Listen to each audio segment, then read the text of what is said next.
Olá, bom dia meus irmãos, irmãs, amigos que nos acompanham. Nós vamos dar início ao nosso último estudo sobre escatologia bíblica. Como foi feito desde o início da minha fala, no nosso primeiro estudo, a ideia não é esgotar o assunto, porque é um assunto extremamente rico, profundo, muitas coisas para serem estudadas. A proposta aqui foi apresentar um ensino sobre escatológico a partir de Mateus capítulo 24 e os textos que estão interligados ou conectados com o Evangelho de Mateus capítulo 24, que é Lucas 21 e Marcos capítulo 13. Bom dia, Marcinha. Deus abençoe a sua vida. Hoje nós vamos fazer a nossa reflexão com outro texto paralelo àquele de Mateus 24, que é Marcos capítulo 13. Marcos capítulo 13 é o evangelho mais antigo, né, dos evangelhos sinóticos, que são Mateus, Marcos e Lucas. O evangelho de Mateus, então, o evangelho de Marcos, perdão, é o mais antigo na escrita, né, pelo tempo. Os outros dois utilizam como fonte, aí, como base, o texto de Marcos. Tanto que nós encontramos vários relatos paralelos nos demais evangelhos, que são baseados nos relatos, nos escritos do evangelho de Marcos. O evangelho de João é um evangelho à parte, no sentido de assunto, de temática, de abordagem, até porque os leitores, o público, é bem diferenciado. Então, você não encontra muitos paralelos no evangelho de João em comparação com os outros 3 evangelhos, que são chamados de evangelhos sinóticos. Eu já falei aqui em uma outra ocasião, de maneira muito sucinta, para não usar muito terminologia técnica e cansar quem está assistindo, seriam os evangelhos mais semelhantes, mais parecidos na sua escrita. Tá? Nós comentamos também que cada evangelho tem um público, tem uma audiência específica e, por isso, quando nós lemos os textos bíblicos, na hora de interpretar, isso precisa fazer parte da nossa leitura, para que possamos ter uma melhor interpretação, uma melhor compreensão do que o autor bíblico quis dizer na época que esse texto foi produzido. Nós temos observado aqui nesses nossos encontros uma leitura escatológica um pouco diferente do que costumeiramente nós ouvimos. Geralmente, quando nós lemos, principalmente em Mateus 24, que foi o texto de partida das nossas conversas aqui, eles são geralmente, na maioria das vezes, lidos e interpretados por muitos cristãos e por muitas igrejas como se Jesus estivesse se referindo no capítulo 24, já que é um sermão escatológico de Jesus, como se Jesus estivesse falando algo, pensando exclusivamente no futuro, para algo muito distante da época que iria acontecer. Mas aqueles que têm nos acompanhado podem observar que a leitura que é proposta, a interpretação que é feita aqui por mim, e eu não estou sozinho nisso, existem outros autores dos quais eu também estou seguindo, vão dar uma leitura diferente do que costumeiramente nós vemos e percebemos na mentalidade cristã evangélica. Assim como o texto de Mateus 24, Lucas capítulo 21, Marcos capítulo 13, também está nesse contexto, onde Jesus vai dizer palavras proféticas, ok? Mas direcionadas à destruição do templo de Jerusalém, que aconteceu no ano 70. A leitura desses 3 textos, Marcos 13, Lucas 21 e Mateus 24, são importantíssimos para que possamos ter uma compreensão mais ampla daquilo que Jesus está se referindo. Em Marcos, capítulo 13, hoje é o nosso último encontro, introdutório aí sobre escatologia bíblica. Eu vou deixar um gostinho de quero mais aí para aqueles que têm nos acompanhado. Marcos 13, verso 1 e 2 diz o seguinte: Ao sair do templo, disse-lhe um dos seus discípulos: Mestre, que pedras, que construções! Mas Jesus lhe disse: Vês estas grandes construções? Não ficará pedra sobre pedra que não seja derribada. Bom dia, Diego. Deus abençoe a sua vida e a sua família. Muito bom ter você aqui. Do verso 3 em diante, Jesus começa a explicar, por meio das suas palavras, o que ele quis dizer com a destruição do templo que iria ocorrer naquela geração. Perceba então, se você estiver com a sua Bíblia aberta ou quiser acompanhar depois, Marcos capítulo 13, versículo de número 30, diz o seguinte: Em verdade vos digo que não passará esta geração sem que tudo isto aconteça. Sem que tudo isto aconteça. E aí, na interpretação da Bíblia, nós devemos fazer algumas perguntas. Que geração é essa que não iria passar? E que coisas iriam acontecer para Jesus ter dito essas palavras? O verso 30 me parece ser um versículo chave para a nossa compreensão aqui. Por quê?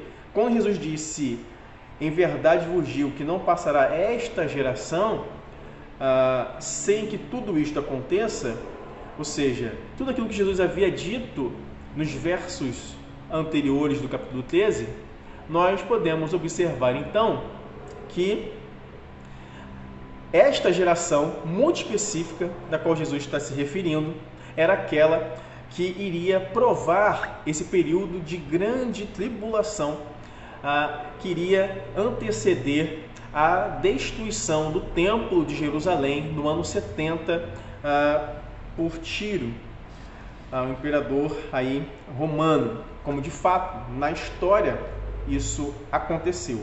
Então Jesus, no capítulo 13 do Evangelho de Marcos, que é o evangelho mais antigo, quando ele foi escrito, as palavras de Jesus aqui no capítulo 13, elas eram de fato uma profecia que se cumpriu para aquela geração que iria vivenciar, experimentar a destruição do templo de Jerusalém. Muitos ainda estariam vivos, muitos iriam presenciar isso. O período de grande tribulação, de grande perseguição, de fome, de pestes, de situações que aparecem tanto no Evangelho de Marcos, capítulo 13, de Lucas, capítulo 21 e de Mateus, capítulo 24, porque são textos correlatos, textos que estão conectados uns aos outros, ok? Para nos dar esse panorama daquilo que iria acontecer. Então, o que geralmente pensamos desses textos é que Jesus está dizendo algo que iria acontecer muitos séculos depois, mas na verdade nós temos aprendido aqui, nesses nossos estudos sobre escatologia, de maneira introdutória, que na verdade não é bem isso que Jesus estava se referindo. Ela seria futuro para aquela geração dos discípulos, dos cristãos, dos judeus, que iriam experimentar um período de grande fome, de grande perseguição, de grande tribulação, que o próprio texto vai dizer, conforme eles experimentaram ainda no primeiro século da era cristã. Vamos lá então. Então, no capítulo 13, Jesus vai falar a respeito da destruição do templo. O verso 1 e 2 que nós lemos, Jesus disse o que iria acontecer.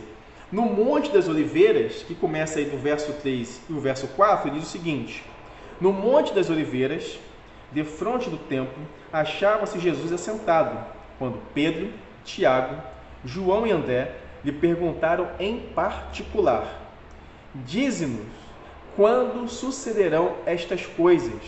E que sinal haverá quando todas elas estiverem para cumprir-se.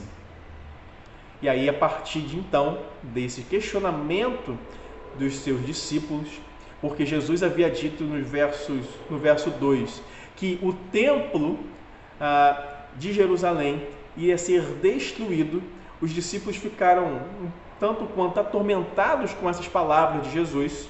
E aí, Jesus, a partir do verso 5 em diante, começa a descrever passo a passo o que iria acontecer alguns anos depois. Ok? Vamos então dizer como que Jesus explicou essa profecia sobre a destruição do templo, que vai do verso 5 ao verso 31. Jesus é muito didático, assim como Deus também o é na sua palavra, em nos ensinar, em nos instruir.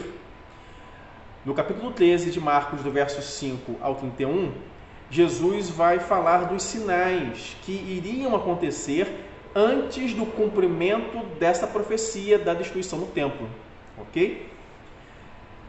O versos 5 e 6, Jesus fala da chegada dos falsos profetas, que afirmariam serem o Cristo, serem o Messias.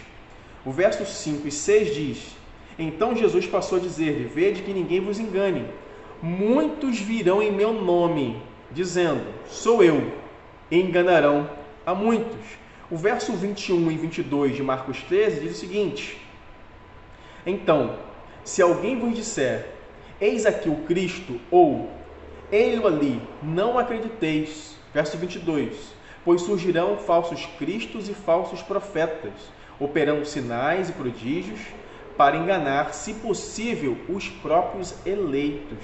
Perceba então, na fala de Jesus, os acontecimentos que iriam anteceder o cumprimento da palavra profética de Jesus a respeito da destruição do templo de Jerusalém. Ok? Ele disse que iriam surgir falsos profetas, falsos cristos, alegando serem o Messias. Nós já vimos isso nos estudos anteriores, que no primeiro século isso aconteceu sistematicamente. As cartas de Paulo, João, de Pedro também falam muito a respeito de falsos profetas, falsos messias, falsos sinais, prodígios da mentira. Inclusive é um termo utilizado pelo apóstolo Paulo. Pessoas que diziam, e o texto bíblico em Atos dos Apóstolos mostra muito isso para nós, dando esse cumprimento das palavras de Jesus que iria acontecer. Jesus disse que iriam acontecer também diversas calamidades. O verso 7 e 8 diz: quando, porém, ouvirdes falar de guerras e rumores de guerras, não vos assusteis. É necessário assim acontecer, mas ainda não é o fim. Porque se levantará nação contra nação e reino contra reino. Haverá terremotos em vários lugares e também fomes. Estas coisas são o princípio das dores.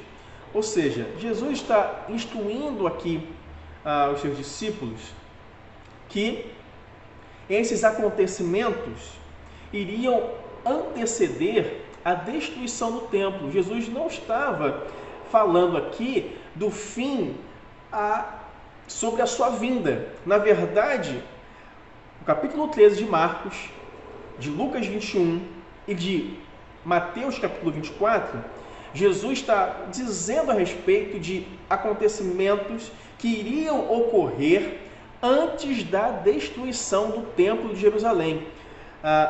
E por que você consegue fazer esta afirmação, pastor?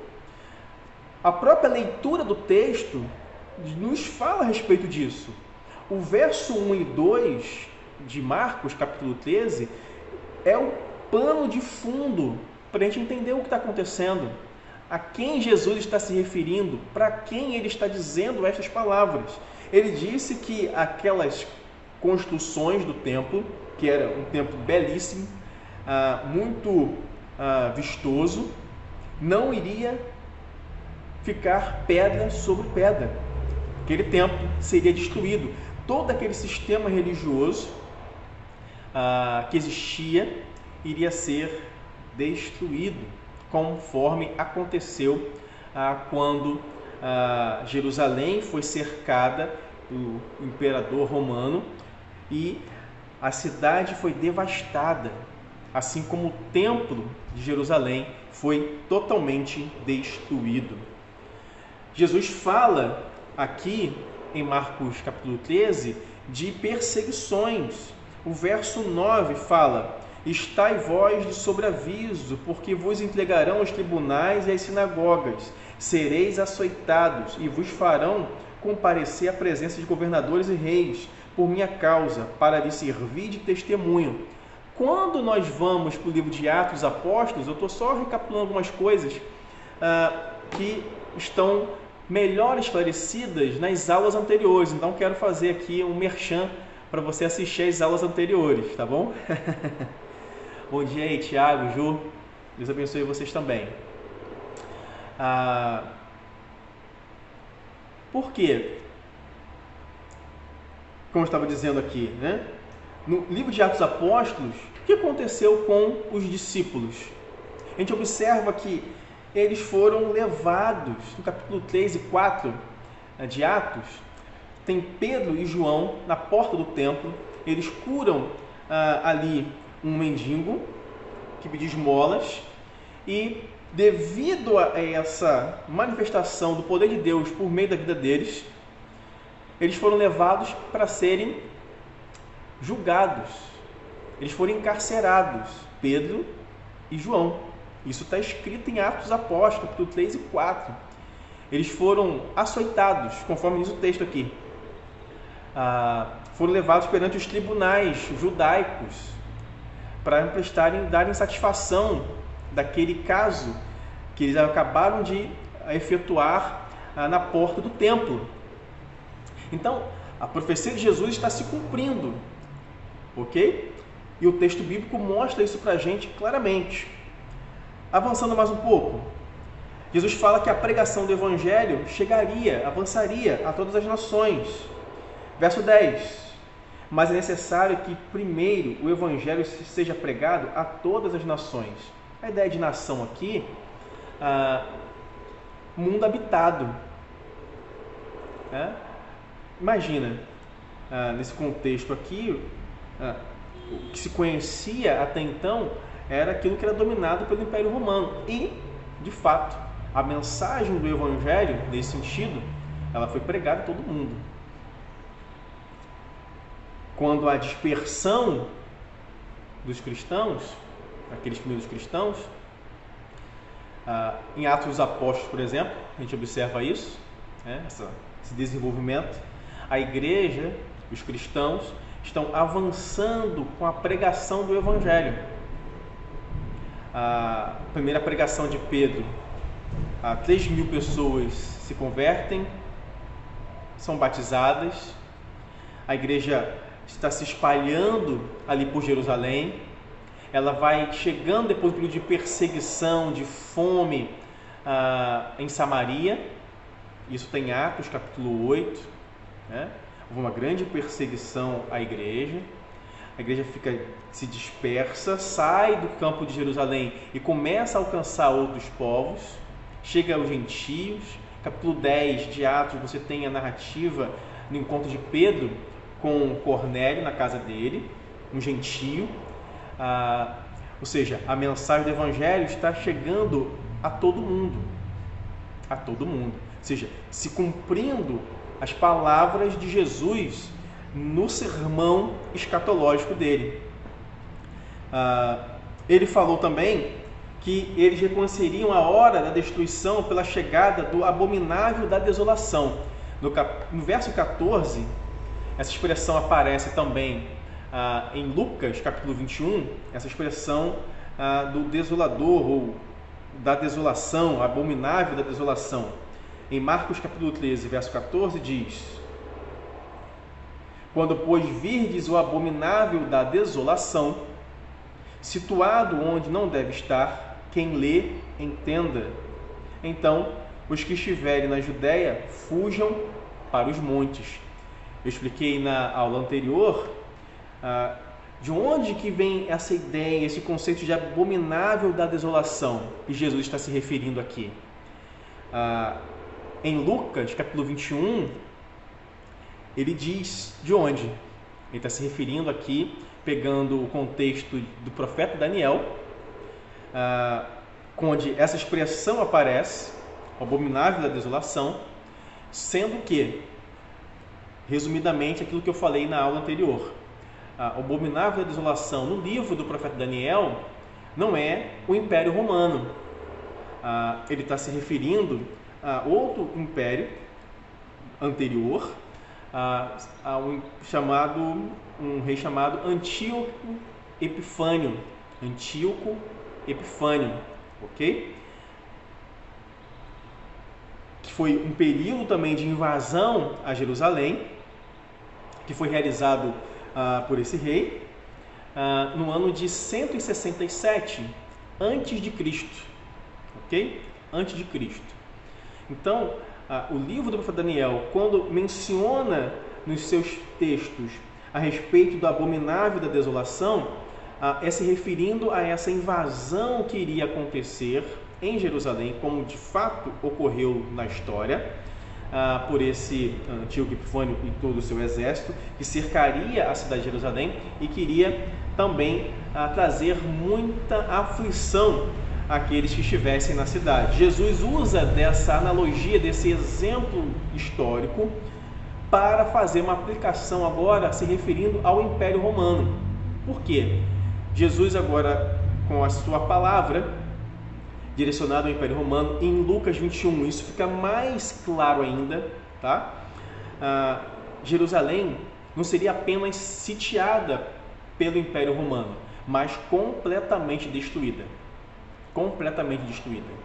se cumprindo as palavras de Jesus, da qual ele se dirigiu quando ele saía do templo, que seria derrubado alguns anos, algumas décadas depois, ok?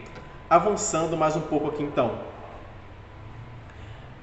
Ainda em Marcos e os textos paralelos de Mateus e de Lucas falam da celeridade, da rapidez que aqueles que fossem vivenciar, estivessem vivos nesse contexto, o que eles deveriam fazer. O verso 15 diz, de Marcos: quem estiver em cima no eirado, não desça, nem entre para tirar da casa alguma coisa. E o que estiver no campo, não volte atrás para buscar a sua capa. Ai das que estiverem grávidas e das que amamentarem naqueles dias. Olha só, a palavra de Jesus então aos discípulos e àqueles que fossem experimentar esse período de grande perseguição e desolação que iria acontecer em Jerusalém, que antecederiam a queda e a destruição do templo, seriam tempos muito difíceis. Quando nós olhamos para a história, no ano 66 até o ano 69, até o ano 73, né? Mas sim, 66 em diante, você tem muitas insurgências judaicas contra o Império Romano, guerras judaicas sangrentas, violentíssimas, se cumprindo exatamente esse período de grande perseguição, de grande perda, de morte que está acontecendo, se cumprindo as palavras de Jesus. E historicamente se consegue observar isso. Um bom livro para ler e entender um pouco esse contexto judaico é Flávio Joséfo. Nos ajuda muito em alguns aspectos a entender esse período das guerras judaicas do ano de 66 em diante. Muitas informações preciosas que estão contidas na obra de Flávio Joséfo, tá bom? Avançando mais um pouco, ainda Jesus descrevendo sobre a destruição do templo. Ou seja, Jesus não está ensinando aqui, minha gente, sobre a sua vinda com poder e glória para arrebatar, levar a sua igreja. Marcos capítulo 13 não está tratando disso. A palavra aqui de Jesus é uma palavra de juízo contra a nação judaica, que o desprezou, que não ouviu a sua palavra, que não creu na sua mensagem. Jesus usa de uma linguagem muito conhecida dos profetas do Antigo Testamento para tratar sobre a destruição do templo como juízo de Deus sobre a nação judaica por rejeitá-lo, por rejeitar a mensagem do Evangelho, e o juízo de Deus viria em forma da destruição do templo de Jerusalém. De fato, quando isso aconteceu no ano 70, o templo nunca mais se reergueu. Ou seja, aquilo que Jesus disse se cumpriu de maneira cabal. Avançando mais um pouco aqui, através então desses ensinamentos que Jesus está dizendo, ele está preparando os seus discípulos para o dia mau, para os dias difíceis. Olha só que coisa importante aqui para se pensar. No Evangelho de Mateus, eu comentei isso nas aulas anteriores, Jesus fala que o tempo da tribulação, ou seja, aquilo que eles iriam experimentar antes da destruição do templo de Jerusalém, nada seria igual àquele período. Nada na história. Então, percebam, a fala de Jesus quando está tratando aqui da grande tribulação, tanto em Marcos e nos outros evangelhos, Jesus está se referindo àquela geração de discípulos que iriam experimentar terríveis perseguições, mortes por amor a Jesus Cristo, e não algo que iria acontecer no futuro muito, mas muito distante. Jesus vai falar a respeito da sua vinda, que é real, para levar a sua igreja, mais à frente. Mais à frente. Aqui, nesses textos, Jesus está se referindo à destruição do templo. Sei que isso pode gerar muitas perguntas internas, né, na nossa mente, no nosso coração, e dúvidas que são muito sinceras e reais, porque nós já estamos meio que acostumados, ou já nos acostumamos a lermos estes textos de maneira viciada, assim, né? A gente já lê esses textos já com alguns pressupostos, né? Com algumas ideias.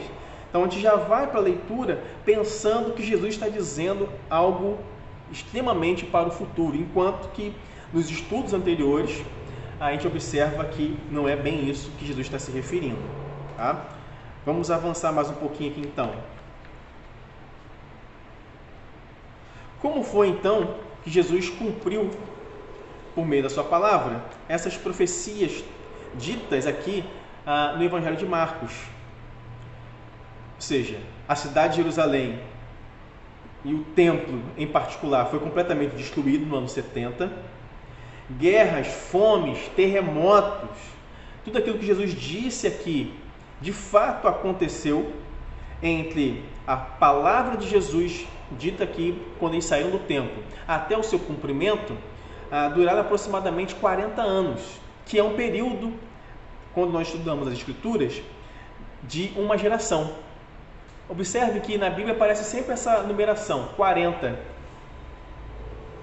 anos no deserto. Foi com 40 anos que Moisés foi chamado por Deus para libertar o povo. O ministério de Eliseu e Elias durou 40 anos. O reinado de Davi durou 40 anos. O reinado de Salomão durou 40 anos. Jesus foi tentado por 40 dias. Esses números nas Escrituras têm um significado muito importante na hora de lermos o texto sagrado, que não podem ser desconsiderados, ok? E aqui alguns exemplos onde essa expressão 40 aparece. E quando a Bíblia trata de uma geração, nesta geração é a geração aí de 40 anos, que era mais ou menos a expectativa de vida que se tinha aqui no primeiro século da era cristã. As pessoas não viviam muito. É raro, pouquíssimas pessoas viviam muito. Tá? Lembre-se que Jesus viveu até 33 anos, quando foi tirado da sua vida. Os discípulos, quando foram chamados por Jesus, eram muito jovens. Muito jovens. Eles não eram adultos, né, maduros, cinquentões. Não. Eram jovens. Jovenzinhos. Ok? Continuando, o cumprimento da profecia de Jesus. Houve perseguição contra os fiéis.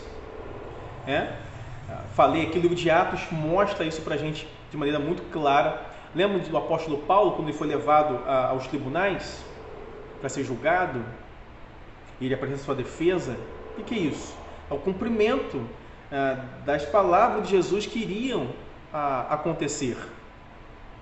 O evangelho foi pregado, ele saiu do ambiente unicamente judaico e alcançou os gentios, aqueles que não eram da nação de Jerusalém, que não eram israelitas, mas outros povos, até chegar à Europa. O livro de Atos mostra quando o evangelho chega à Europa por meio do apóstolo Paulo. Ao começar um trabalho, quando Lídia ouve a mensagem do evangelho e o Senhor abre-lhe o entendimento, ali começa, por assim dizer, o primeiro trabalho na Europa. E começa a se expandir para todo mundo. E chegou até nós, graças a Deus por isso. O abominável da desolação veio mostrando mais uma vez o cumprimento da palavra de Jesus. Quem era o abominável da desolação aqui, nesse texto? O Império Romano, que sitiou a cidade de Jerusalém e a destruiu completamente. A gente precisa entender que Jesus está tirando essa expressão da própria palavra de Deus. Ele não está inventando nada. Jesus veio cumprir a palavra de Deus, irmãos. Ele não inventou nada. Ele é a própria palavra e ele a cumpre cabalmente. Essa expressão ele retira do livro de Daniel, como eu falei. Se você ler Daniel capítulo 9, capítulo 11 e capítulo 12, são os 3 textos bíblicos onde essa expressão abominável da desolação aparece. É de lá que Jesus retira. Sendo que, como eu falei, no livro de Daniel, essa palavra de juízo sobre Jerusalém, ela se cumpre de fato, mas não se referindo ali ao Império Romano, mas a um outro contexto histórico. Isso precisa ser esclarecido. Mas quando Jesus disse essas palavras para que eles lembrassem daquilo que aconteceu séculos atrás, para eles terem ideia, trazer à memória daquilo que a palavra de Deus havia dito por meio do profeta Daniel, que iria acontecer e que aconteceu na história, que ele servisse de modelo, de exemplo, de que aquilo que Jesus está dizendo iria ser infinitamente mais trágico, mais difícil do que foi séculos antes. Ok? Avançando. Aqueles que serviam e seguiam a Jesus deveriam fugir para não sofrer com esse período de grande tribulação que iria sobrevir sobre Jerusalém.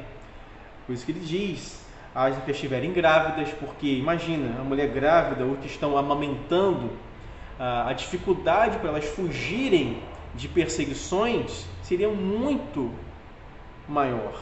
Muito maior. Olha só o que diz no verso 18 e 19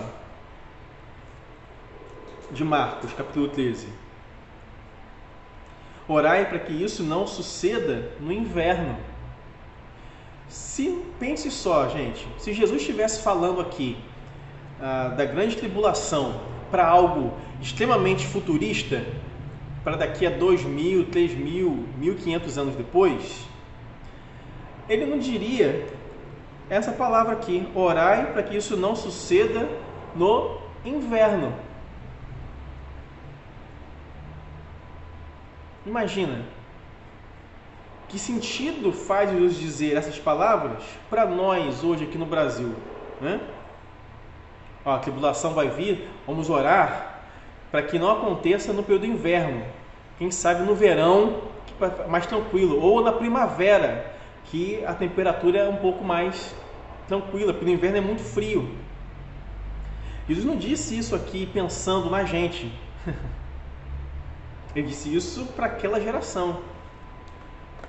O inverno lá é diferente, é outra época do ano, não tem nada a ver com o nosso contexto aqui. O calendário deles é outro, completamente diferente. Isso precisa ser levado em consideração na hora de interpretar o texto. Aí ele diz, no verso 19: porque aqueles dias serão de tamanha tribulação, olha só a palavra aqui, como nunca, isso aqui é importantíssimo na leitura bíblica, como nunca houve desde o princípio do mundo que Deus criou até agora e nunca jamais haverá. Quem disse isso, meus irmãos? Foi Jesus. Foi o pastor Marco. Foi Jesus. Jesus disse que naqueles dias a tribulação seria tão intensa como nunca houve desde o princípio do mundo que Deus criou até agora e nunca jamais haverá. Mas estamos tão acostumados numa leitura futurista do Apocalipse e da escatologia que qualquer acontecimento que nós vemos na televisão achamos que é a grande tribulação que está acontecendo. Lembro perfeitamente quando as Torres Gêmeas foram destruídas, a quantidade de cristãos, de igrejas que achavam que ali a queda, a destruição das Torres Gêmeas nos Estados Unidos era a grande tribulação e que Jesus estava voltando. Já se passaram 20 anos e as guerras continuam, outras guerras surgiram, outras pessoas foram morrendo, outras doenças foram surgindo. Fiquemos com o texto bíblico e não com as notícias do jornal, do dia atual, para entendermos sobre a escatologia. Fiquemos com a palavra do Senhor. Ela é o nosso norte, para que a gente não seja levado, conduzido por mensagens sensacionalistas. A mensagem do Evangelho é a mensagem de esperança, de fé. É a mensagem da vitória de Cristo, que irá reinar e que já reina para todo sempre. Essa é a mensagem do Evangelho que você devemos anunciar. Mensagem de esperança, de fé, de amor, de graça, de misericórdia. Mesmo diante do mundo caído que nós vivemos, haverá um grande dia que nós ansiamos, aí sim, o da volta de Cristo, que nós vamos ver isso em outros estudos mais para frente, com calma, que não é esse texto em particular, onde nós estaremos com o Senhor para todo sempre. Lá não haverá morte, lá não haverá choro, lá não haverá tristeza, mas alegria eterna do nosso Deus. Mas esse texto aqui de Marcos e os outros correlatos a ele, Jesus está falando da destruição do templo de Jerusalém. E isso de fato aconteceu. Vamos avançar mais um pouquinho, caminhando aqui para o final. Jesus então fala das dificuldades que eles iriam enfrentar nesse período de grande tribulação, conforme jamais haveria de acontecer na história do mundo. Essa grande tribulação aconteceria no período quando os exércitos romanos cercassem Jerusalém para invadir e a destruir por completo. O texto bíblico continua no verso 20. Não tivesse o Senhor abreviado aqueles dias, e ninguém se salvaria, mas por causa dos eleitos que Ele escolheu, abreviou tais dias. Palavra forte de Jesus aqui. o amor de Jesus pelo seu povo, pelos seus eleitos, pelos seus escolhidos, onde a sua graça se manifestou e os alcançou e os preservou. Então, a vinda de Jesus aqui, em Marcos capítulo 13, é uma palavra de julgamento, de juízo contra a nação de Israel. O verso 30, que foi o texto lido logo no início, fala que em verdade vos digo que não passará esta geração, aquela geração ali, sem que tudo isto aconteça, como de fato ocorreu. Jesus usa as expressões do Antigo Testamento, dos profetas bíblicos, que eram símbolos, imagens comuns à nação, ao povo, para falar a respeito de julgamentos contra povos e nações. Por exemplo, o verso 24 ao 27 de Marcos diz assim: mas aqueles dias, após a referida tribulação, o sol escurecerá, a lua não dará a sua claridade, as estrelas cairão do firmamento e os poderes dos céus serão abalados. Então verão o Filho do Homem vir nas nuvens com grande poder e glória. E ele enviará os anjos e reunirá os seus escolhidos dos quatro ventos, da extremidade da terra até a extremidade do céu. Mais uma vez, precisamos entender essas palavras de Jesus dentro da própria palavra de Deus e não ficarmos especulando o que seriam essas palavras de Jesus. O próprio texto bíblico, a palavra do Senhor, ela é interpretada pela própria palavra. O que significa essas expressões usadas aqui? O sol escurecerá, a lua não dará a sua claridade, as estrelas cairão do firmamento e os poderes dos céus serão abalados. Que linguagem é essa que Jesus está utilizando para falar desse período de grande perseguição e destruição que iria acontecer no Templo de Jerusalém?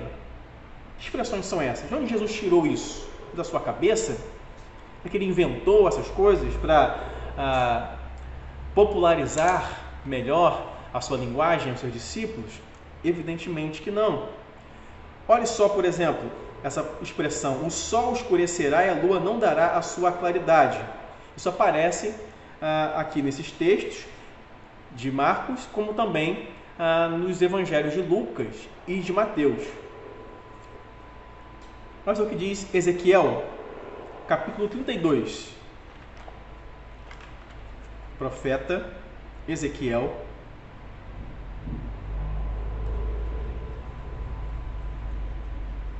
capítulo 32, versículo 2, e depois do verso 7 ao verso de número 10. Acompanhe ou anote para você ler depois. Vamos acompanhar as escrituras com a própria escritura. É a Bíblia interpretando a própria Bíblia. Diz assim, Ezequiel 32, versículo 2: Filho do homem, levanta uma lamentação contra Faraó, rei do Egito, e diz-lhe: foste comparado a um filho de leão entre as nações, mas não passas de um crocodilo nas águas. Agitavas as águas, turvando-as com os pés, sujando os rios. Verso 7 ao verso 10, do mesmo capítulo de Ezequiel 32. Quando eu te extinguir, cobrirei os céus e farei enegrecer as suas estrelas.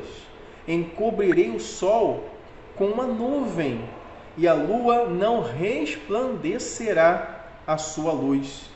Por tua causa, vestirei de preto todos os brilhantes luminares do céu e trarei trevas sobre o teu país, diz o Senhor Deus.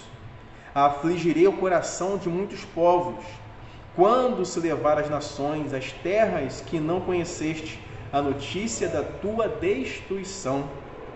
Farei que muitos povos fiquem pasmados a teu respeito, e os seus reis tremam sobremaneira, quando eu brandir a minha espada ante o seu rosto, e estremecerão a cada momento, cada um pela sua vida no dia da sua queda. Um outro texto que vai tratar dessa linguagem profética, onde o texto de Ezequiel é uma palavra de juízo à nação contra Faraó e, em especial, o rei do Egito. Percebam a semelhança das expressões utilizadas aqui pelos profetas e que Jesus a utiliza para se referir ao Império Romano. Abre lá em Amós, profeta Amós.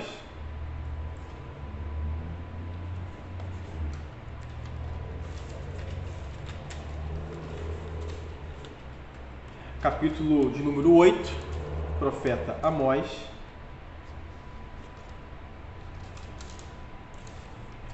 Vocês estão com a sua Bíblia, podem abrir, ok?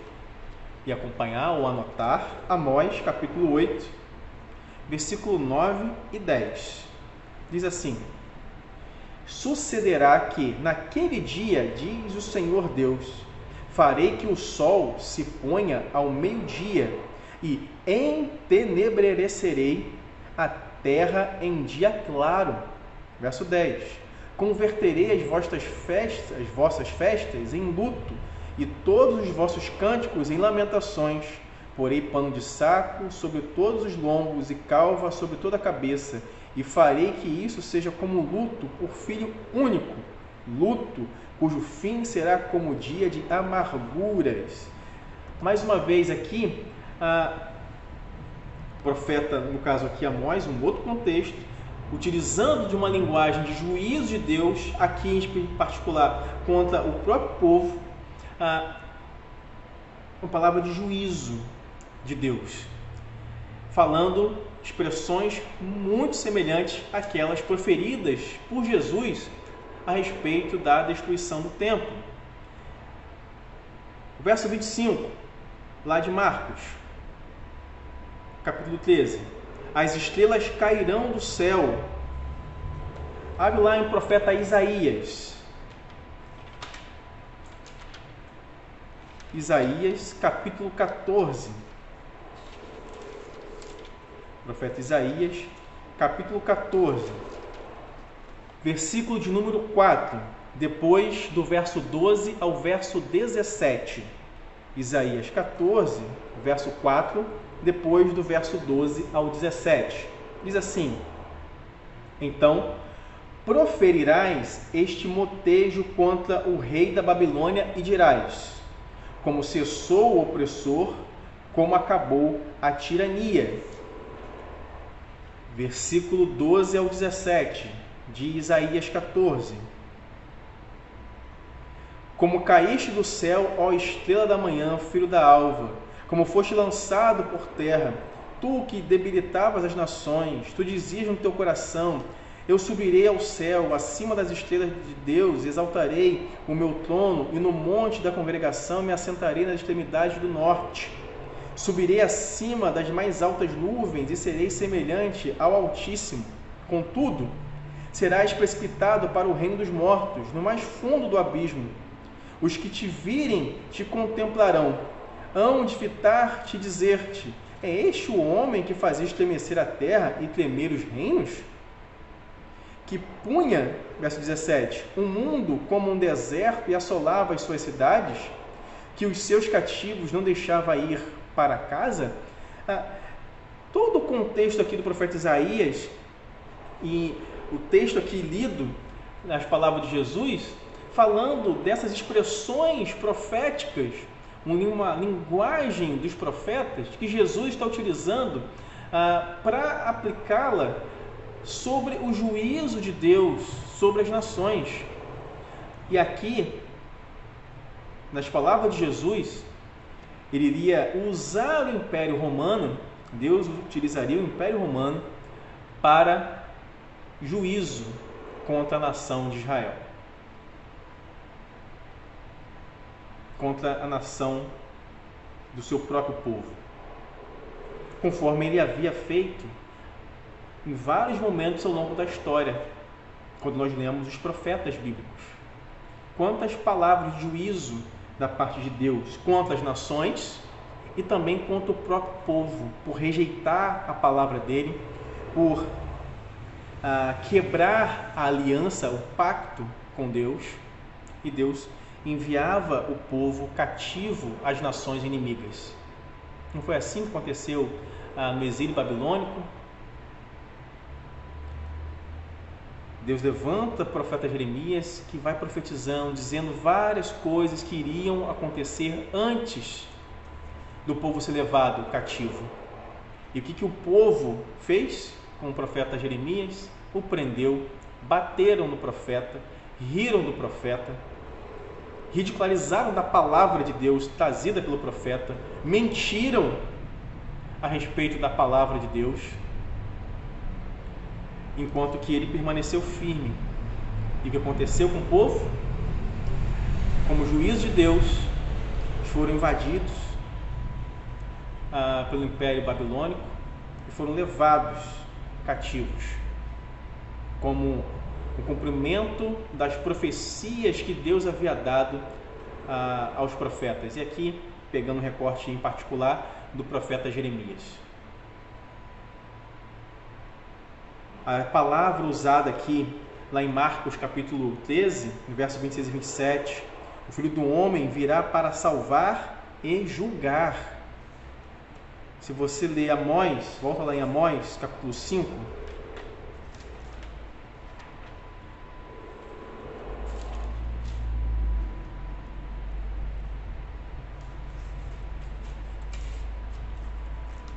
se você abrir sua Bíblia lá em Amós, no capítulo 5, o verso 17 a 20, a mesma linguagem usada aqui sobre a respeito do Filho do Homem. Olha só o que diz lá, o profeta Amós 5, 17 ao 20.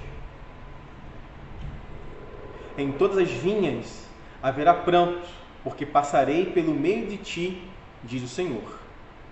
Ai de vós que desejais o dia do Senhor. Para que desejais vós o dia do Senhor? É dia de trevas e não de luz. Como se um homem fugisse de diante do leão e se encontrasse com ele o urso, ou como se, entrando em casa, encostando a mão na parede, fosse mordido de uma cobra. Não será, pois, o dia do Senhor trevas e não luz? Não será completa a escuridão sem nenhuma calamidade? Todas essas palavras aqui de juízo, de castigo severo da parte de Deus contra as nações. Jesus usa dessa mesma estrutura profética, já que ele está dizendo um sermão escatológico, um sermão profético, em Marcos capítulo 13, para se referir à destruição do templo de Jerusalém, que iria acontecer. E de fato, isso ocorreu. Uma última coisa aqui, para terminar, uma chave importante para entendermos esses textos aqui lidos, assim como o livro do Apocalipse, que é tão amedrontador para tanta gente, mas o livro do Apocalipse é uma mensagem de fé, de esperança, onde apresenta o Cristo vitorioso. Abre lá em Apocalipse, capítulo 1, que isso vai servir de chave de interpretação para o livro todo. Porque o livro do Apocalipse precisa ser lido, interpretado também à luz desses textos, dessas palavras ditas por Jesus aqui. Tá? Olha só o que diz Apocalipse capítulo 1, do verso 1 a 3. Revelação de Jesus Cristo, que Deus lhe deu para mostrar aos seus servos as coisas, preste atenção nessa palavra, que em breve devem acontecer, em breve, e que ele, enviando por intermédio do seu anjo, notificou ao seu servo João. instantinho.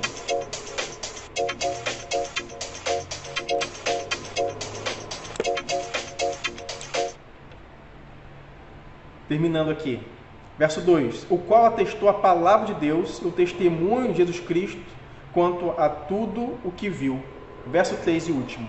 Bem-aventurados aqueles que leem e aqueles que ouvem as palavras da profecia e guardam as coisas nela escritas, pois o tempo está próximo.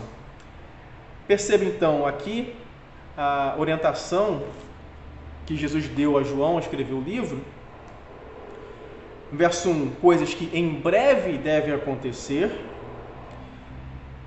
que eles guardassem e ouvissem as palavras da profecia, pois o tempo está próximo. O tempo está próximo e que em breve devem acontecer.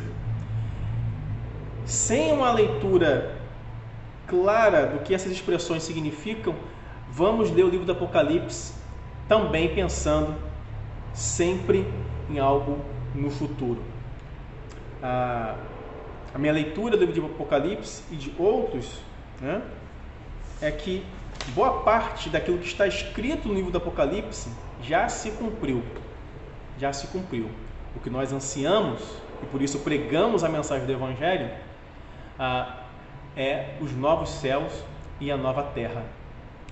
A volta de Cristo, quando Ele há de reinar em glória para todos sempre, e quando haverá o julgamento de vivos e mortos, uns para a eternidade e outros para a condenação eterna.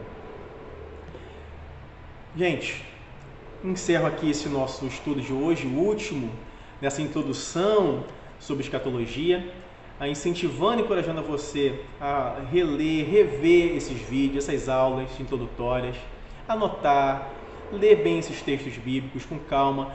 E essa última coisa que eu li aqui em Apocalipse, o último texto, capítulo 1, como chave de interpretação para todo o livro.